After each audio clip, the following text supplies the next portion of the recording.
बैठे कुटिया में, वो मेरी विकलांगपने पे हंस रहे। बोला नहीं, वो मन में सोचा। उस ब्रजवासी के चित्त में ये आ गया कि ये बाबा मेरे दुर्बलता पे हंस रहा है। ये सोचते ही बाबा के चित्त में जो चिंतन हो रहा था वो अंतर्ध्यान हो गया। ठाकुर जी चले गए। क्यों? क्योंकि एक वैष्णव को आपकी किसी क्रिया से अपने हृदय पर क्षोभ हुआ।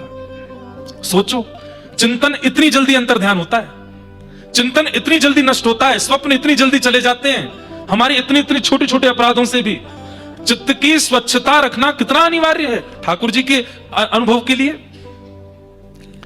जैसे ठाकुर जी अंतर्ध्यान हुए, अब किशोरी जी बेचारी ऐसी हैं और ठाकुर जी नीचे तो हंस रहे हैं और उसके बाद लीला दिखी नहीं रही है।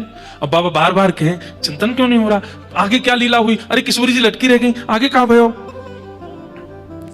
नहीं हुआ। 2 दिन 3 दिन हो गए लेकिन ठाकुर जी चिंतन में आए ही नहीं। दौड़ करके अपने गुरुदेव के पास गए और कहा गुरुदेव ऐसे ऐसे लीला हुई है। ठाकुर जी चिंतन से चले गए। बोले क्या हुआ था, पूरी लीला बताई। बोले तुम क्या कर रहे हो। बोले मैं भावुक भी हो रहा था पर मैं हंस गया बहुत जोर से। मैं हंसा और उसके बाद चिंतन चला गया, ध्यान चला गया। तो बाबा समझ गए। बोले कुटिया का द्वार खुला था क्या? हाँ द्वार खुला था। बोले निश्चित ही उस समय कोई सामने से निकला होगा और तुम्हारी हंसी को उसने अपनी दुर्बलता पर तुम हंस रहे हो ये मान लिया होगा, उसके हृदय को क्षोभ पहुंचा होगा, वैष्णव अपराध तुमसे बन गया इसलिए ये हुआ है। बोले अब मैं क्या करूं? बोले 2 उपाय हैं, या तो उस व्यक्ति के चरण पकड़ के क्षमा मांगो जिसका अपराध किया और वो क्षमा करे तो संभव है, या फिर वो नहीं पता कि कौन है तो उसके बदले कम से कम 100 वैष्णवों से क्षमा मांगो।